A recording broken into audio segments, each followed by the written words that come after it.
And I had a chance then on the phone to kind of sell her on it. Oh my God, your nephew's gonna love it. It's perfect for babies. It's full of this great, blah, blah, blah, right?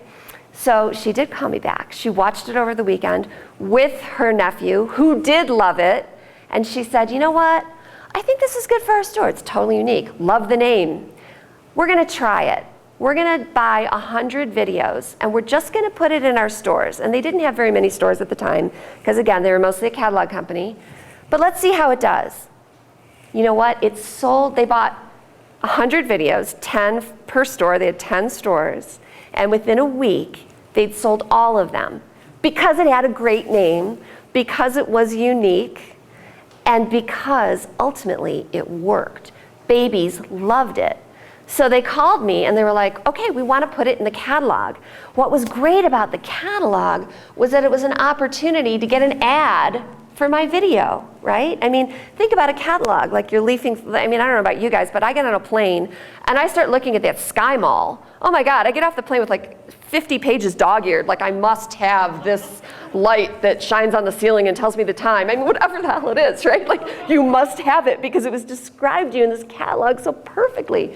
So they put it in their catalogs and it sold like hotcakes. But again, I will tell you that not only did I have the opportunity to describe it in this ad that I didn't have to pay for, that I was actually getting paid for, but it had a great name, and ultimately, number one thing, it has to work, right? If your product doesn't work, nobody's gonna talk about it, or they're gonna talk negatively about it. But mine worked, and people talked positively about it. And I'll tell you, I had the greatest group of spokespeople, because I had a product that was for babies. I had a product that was for mommies, ultimately, and daddies. So moms are great spokespeople for products, because we say, oh my God, my daughter was up last night teething at 2 a.m. and she wouldn't stop crying. And if somebody at Playgroup says to me, oh, really, we had the same issue last night, but I popped in baby Mozart and my son stopped crying, I'd be like, I will spend $1,000 if you tell me where I can get that, right? So it's just this amazing group of women that were talking about the product. And the thing about babies is that babies never lie. So it was for sure working, because if a baby doesn't like something, what do? They cry, right? So they either cry or they laugh. They're happy or they're sad. And when babies watched Baby Einstein, they were happy. So this was really cool. So I say take risks, right? Toy Fair was, for me, about taking a risk. I love this shot. It's these monks on this roller coaster. And it just, to me, is like the perfect way to say, out of the box. I never thought, I was a stay-home mom. I had been a teacher prior to staying home. So I taught high school English and art, and started staying home with my daughter. Never thought in a jillion years I would be at an event like this, talking to you guys. So you gotta take risks. Believe in your idea. Because I took risks, and because I had this wonderful network of moms that were supportive, that were talking about the product, and that loved the idea that a mom had done this from her basement and was doing something really good for kids from her home for her kids, was awesome. So I got lots of coverage. So I didn't have a PR agency ever. I actually only owned Baby Einstein for 5 years before selling it. But during that 5-year period, I never hired a PR agency. People Magazine, Time Magazine, the Today Show, I mean, really incredible things were happening. And we were growing up. So I love this picture. I mean, because this really, to me, like exemplifies where we were. We were still a little company, but we were having to fill some pretty big shoes all of a sudden as we were finding greater and greater success. So we started with one video, Baby Einstein. In 1 year, we made $100,000. I had been a teacher. I mean, and this was, I was a teacher in the early 90s. I was making like maybe $22,000 a year. I mean, $100,000 my first year. This was incredible for me. The second year, I added another title. I added Baby Mozart, and I got very lucky. At the time that I released Baby Mozart, and this is one of those, you can't make this happen, but I'll tell you, sometimes we're lucky. A week before Baby Mozart was hitting the right start in their catalog and all their stores, I'd finished it. It was just waiting to be released. all of this media came out from a guy named Don Campbell, who's actually was based here in Boulder. He actually passed away this past summer, but he's a music therapist. And he was hitting the news with the Mozart effect. Everybody was talking about, listen to Mozart, it stimulates your brain, it will help you do better at math, it's good for you. And a week later, I have a video called Baby Mozart.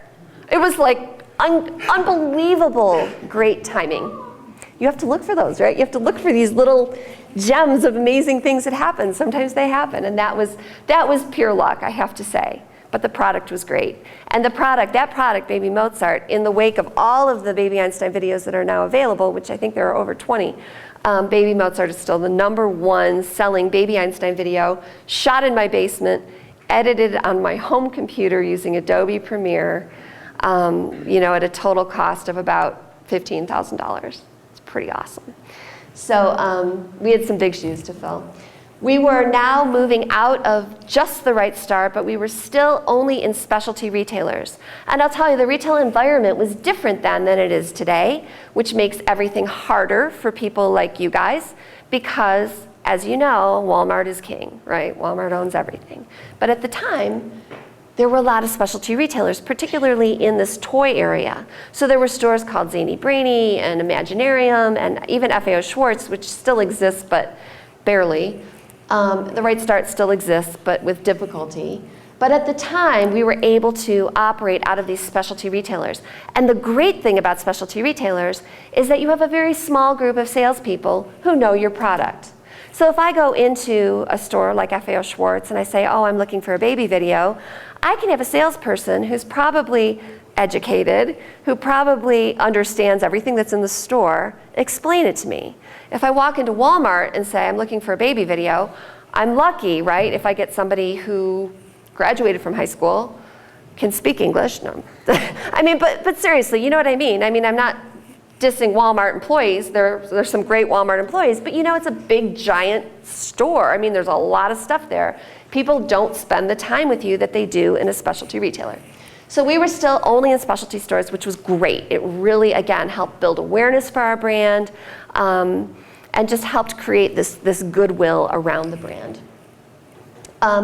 We started to add on and add a couple of employees. So up to this point, I want you to know that it was myself and my husband. We had a woman who was working for us part-time, who lived in our neighborhood, who came in and answered the phone and took orders and went in our garage and packed up the boxes. And this is when we were $1 million company, by the way. And then we ended up hiring a gentleman to do our sales and marketing. So we were growing, and I was growing because I had a new baby. So the old employees, like my older daughter, had to look at the new employees, and as you can see, sometimes that's a little difficult to go like, oh crap, there's somebody else. I gotta be nice to that person. So we were starting to grow. I will tell you though, I talked about growth a little bit. We did, just to give you a sense of how amazing this is. The first year, $100,000 in sales. The second year, $1 million in sales. The third year, $5 million in sales. The fourth year, $10 million, and the fifth year, close to $25 million in sales. We had a total, when we sold the company, we had a total of 5 full-time employees. That's it. We had a couple of people that we contracted, so our musician was not a full-time employee.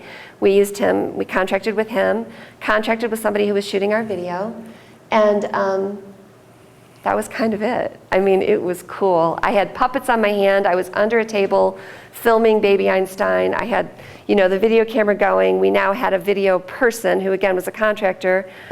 It was a blast. I was working at home. We had a small office that was loaded with toys that our kids loved to come to because we were filming toys all the time. And it was like, it was, I just have to say, it was amazing. It was a dream. It was a total dream that I hadn't even really dreamed.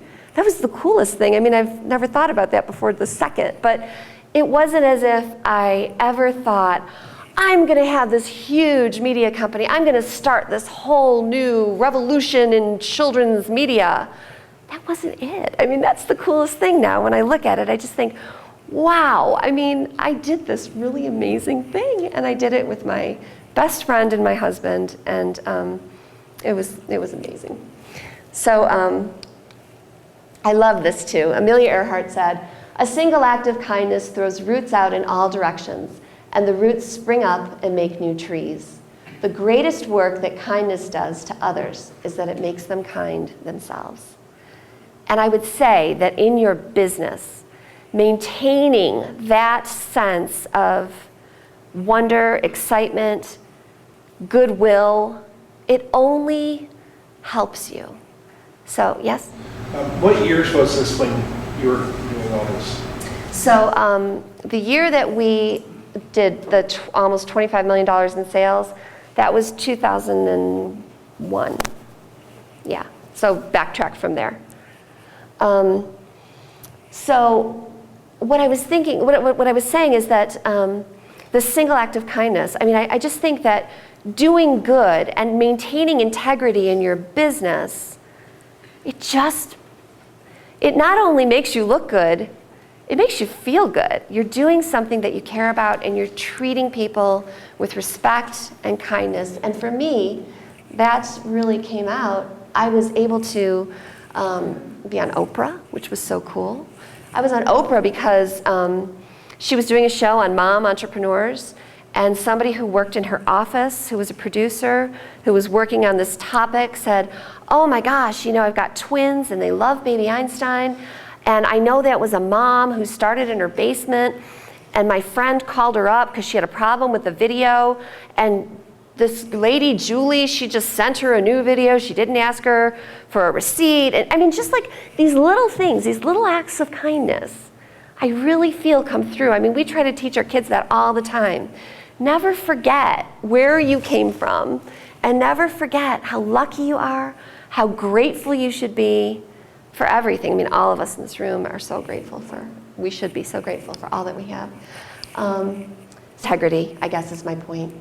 These are all the things that I think that we did. We cared, we were a great community, we were committed to our product, we showed people respect, we were honest, integrity, service, all of these things that we all aspire to. I would say, keep these things pure in your company. I'm having issues. There we go. So what happened is, along with all of these great sales, and this was now, I'm going to backtrack because I told you how much we had made in our 5th year, but in our 3rd year, we were doing really well. We had Baby Einstein, Baby Mozart, Baby Bach, Baby Shakespeare, and Baby Van Gogh. So Baby Van Gogh was so cute, and I wish the video was working because I actually had a clip from it I was going to share with you. But it's basically a video that teaches children colors, and it shows them works of art by Van Gogh, and it's just really fun and beautiful. I was approached by Disney Publishing. They called me and they said, "Look, we would like to talk to you about doing a book license. We love the name Baby Einstein. We know you're doing really well. How would you feel about writing books under the Baby Einstein brand, and our company, which was Hyperion Books for Children, which was a division of the Disney company, will distribute them?" I was like, let me think, okay. It was like that quick. And I'd been an English teacher, so the idea of writing books for kids was really awesome for me. So I started writing books with Disney Publishing, which was awesome, and it gave me a foray and an entree into the Disney company. What happened is, eventually, about our 3rd, 4th year, we were approached by that mammoth, Walmart, Target, Costco, and they said, "God, we want to carry your products." And of course we wanted to do that because we knew it meant more sales, higher numbers for us, and more accessibility. More people would be able to enjoy Baby Einstein. But we didn't want to screw those small retailers, right? Those were the people that had helped us build our business. And we wanted to act with integrity and with kindness. And so what we did is we came up with a really nice, I think, solution. And for us, it meant this. So again, this is a VHS, because this is back in the day. So we took our VHS and we made a special package for it. We actually designed this package that the VHS slipped in the bottom, and we added a bonus CD that had all of the music from Baby Mozart on an audio CD. So this was, again, pre-iTunes. And we gave this to the specialty retailers. It was not available at mass market. We gave it to the specialty retailers, and we never charged them more. So we continued to charge them the same, say a 50% off of the SRP. And we were charging 50% off the SRP to Walmart, but Walmart was just getting the VHS. So it was our way of saying, look, we need to grow, we want to grow, but we want to remember that you guys were the ones that really helped us grow this business. And it was wonderful. It gave us a great relationship with these people that we already had a good relationship with, because as you can imagine, they're all balking. They're like, wait a minute, now you're going to be at Walmart and they're going to sell it for $9.99 and we sell ours for $15.99 and we can't afford to sell it for less than that, and all Walmart can sell it for $2. I mean, so it worked out really well. So that was great.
So parents enjoyed it because the background music wasn't the Purple Dinosaur, it was Bach, right? Or it was Beethoven, or it was hearing Shakespeare. Is that your artwork as well? No, actually, this is not my artwork. So the gentleman that we one of our contractors was an artist, Nadim Zaidi, in New York City, and he did all of the illustrations for our books. So these are all characters that are puppets that you'd see in the video that have been rendered to be just a very basic, flat drawing. So these were characters that you'd see on our packages and in our books. All of this was wonderful. I'll tell you that you know, being able to give back was really important to us, and it's hopefully something that you can all do. It kind of goes with that whole idea of kindness and getting back what you give. And for me, one of the greatest things that happened was I was contacted by the Make-A-Wish Foundation, and there were a couple of kids with special needs that loved Baby Einstein. And the wish that they had was that they could come to a video shoot, a Baby Einstein video shoot, and meet me. And that was like, oh, how cool is that? That was just amazing. So several things happened that made us feel really good. And ultimately, the great thing is, like, this was my office, and I was able to just mostly work in my pajamas. I actually gave a TED Talk in my pajamas because I was just really so excited about the idea of working at home, being comfortable, being yourself. Ultimately, as our company grew and we grew, we found that there was suddenly competition in the marketplace. So where we'd been a unique product before, now suddenly people were going, God, that's simple. I could put toys on a tabletop and shoot video, and I could totally make that happen. So we were starting to see competition. We'd never had it before. The good thing for us was that none of the competition at that time was huge. It was more sort of mom and pop businesses that were starting up. None of them were as good, of course. The product wasn't as good. But what we were starting to worry about was that with our success, we were going to see somebody huge come in, somebody like a Disney or a Viacom or a Sony come in and make something that was comparable and have behind them the enormous team that would be part of one of those enormous companies. And we were worried about that. We didn't really want to work that hard. And I love this. I love to show this picture because it reminds me always that there's a point where you decide how hard you want to work. So my daughter, when she was like 3, started playing the violin, and she really loved it, and she had a lot of fun with it. And it was something that she enjoyed. When she got a little bit older, it became harder, right? I mean, as we grow up, I mean, you know this if you have kids in sports. Suddenly, if you're a great football player in 5th grade, now you get to high school and you suck because there are the kids who have been doing it like 7 days a week, 5 hours a day, and we didn't want to work that hard. I love this little slide, workaholics. It totally reminds me of my dad every time I see it. Workaholics. The workaholic maintains a frantic schedule and is unable to relax. If someone you know exhibits these characteristics, he or she is probably a workaholic. We didn't want to be that person. We wanted to be with our kids. We wanted to be with our families. And so ultimately we sold the company. And we sold it to Disney. Everybody always wants to know, how did you do that? I'm sure that's a big question that you all have. We were, again, lucky because we already had a relationship with Disney. We were working with them in publishing. And so it was, once Bill and I decided that we were going to sell the company, and we had a sense of how much it was worth, we literally called Disney and said, you know what, we're looking at selling. Are you interested in buying? And they said, yes. That was amazing. So here we were. Of course, they had a lot of due diligence to do, and they had to look at our books, which I will tell you, I would have been a nightmare at keeping, and again, had a lot to do with having a great partner who knew how to do that stuff. So we had amazing documentation of our past 5 years, our sales numbers, and everything that went into building our company. I'm not allowed to say what we sold it for, but I'll tell you that year we did almost $25 million in sales. And it was more money than I ever thought I would see in my life. I have to say that my feelings on selling it are positive on the one hand, of course. I'm happy I'm able to live this really great life. I'm sad because it didn't pan out quite the way I had anticipated it would pan out. I thought that when they hired me as a consultant after buying the company, I didn't retain any rights. It was an outright sale, but they hired me as a consultant, and I thought that I would continue to be very much involved in what was happening. And as many people, I see you guys nodding your heads, know that never happens. So, they bought the company, and as my husband likes to remind me, you sold your baby. You need to be okay with that. Yeah? Did they hire you as a consultant because that tied you in to keep you from competing? Absolutely. Yes, absolutely. So they hired me as a consultant, and yes. I think that at the time they told me, you'd be involved. And I was less and less and less involved. I didn't agree with a lot of the choices they made. Do I think that they hired me predominantly because they didn't want me to start something competitive? Yes. I was also a spokesperson for them for the first few years. And yeah, so it was a little difficult, a little bit tricky when they bought the company. But I am happy that they did. And I'll tell you, so you never want to stop loving what you do. I have to kind of hurry through here. I started a second company after selling Baby Einstein called The Safe Side. This was totally not-for-profit. I worked with John Walsh, one of the most amazing people I've ever met in my life, I have to say. We hired a great actress, Angela Shelton, and I worked with my best friend, Carol Cordova. And we produced 2 videos that taught kids how to stay safe, whether they were with people they didn't know, people they kind of knew, or whether they were on the internet. All of the proceeds from these videos go to the National Center for Missing and Exploited Children, which was a foundation that John and his wife Hervé set up after Adam was killed. And it's a great video series. It's used by many, many schools, many individuals around the country. Let me go back for just a sec.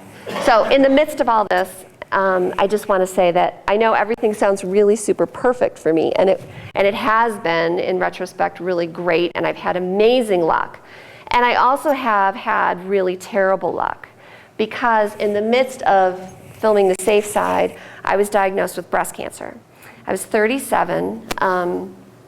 My kids were 6 and 9, and obviously my life went completely upside down. You go from like this shining, beautiful sunshine that you live in all the time to living like underground.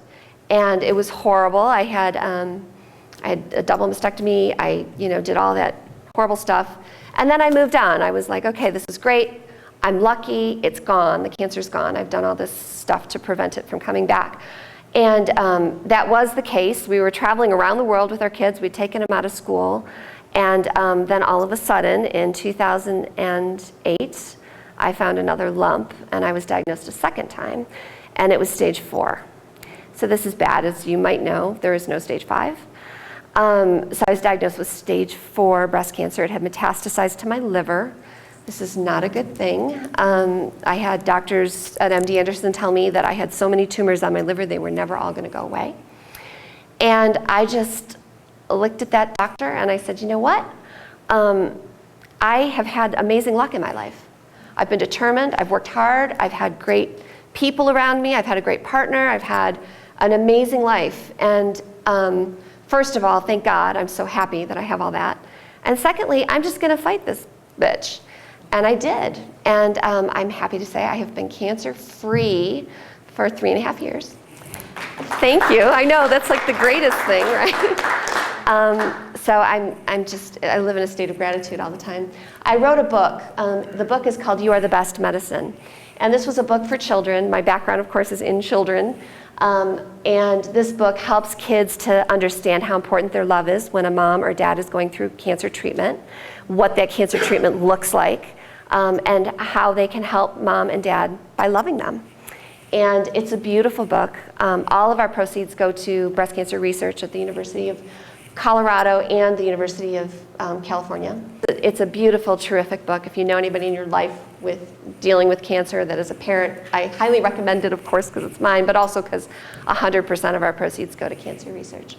So I just want to end by reading you this great quote. Promise yourself to be so strong that nothing can disturb your peace of mind. Look at the sunny side of everything and make your optimism come true. Think only of the best, work only for the best, and expect only the best. Forget the mistakes of the past and press on to the greater achievements of the future.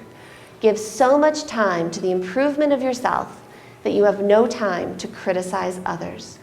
Live in the faith that the whole world is on your side, so long as you are true to the best that is in you. By Christian Larson. And that's it. Thank you so much for your time. And I've used just about all of mine. Should I take any questions, or what do you think? Sure. We got a few minutes. Okay. I got the opportunity to hear you speak at Shark and Hustle a couple of months ago, and my friend Dixie actually found you outside and met you. Did you patent your stuff, Julie? Did you actually patent products? Because you said there were competitors came along, but... Because you can't patent a video content, really. I mean, if somebody had copied my video exactly, it would have been, I could have sued them. But you can't patent like a video that has classical music for babies. So I couldn't. Trademark the name, and I will say that, so trademarking was really critical for me too, because, so we trademarked Baby Einstein when we first came out with the name, and then as we added products, we added Baby Mozart, Baby Van Gogh, Baby Bach, Baby Shakespeare, Baby Newton, we kept adding baby plus historical figure. And the great thing about that was that in the trademark office, it really gave us what's called a, family of marks. Thank you. My husband's over there helping. A family of marks. So if somebody came along, which somebody did, I have to say, and tried to do like a baby Picasso, they would never get that trademark because the trademark office would say there's a likelihood of confusion. So that was good. So always do that if you can. Always get that trademark. It's important. We had copyright protection, but again, that's just on that content exactly the way that it is. So it's different if you're making a product like many of you guys are making. Like if somebody stole your salsa recipe, then you would have a suit. But somebody else can make salsa. So. All right, time for one more question. All right, no more questions. Let's give Julie a big round of applause. Thank you. Thank you very much.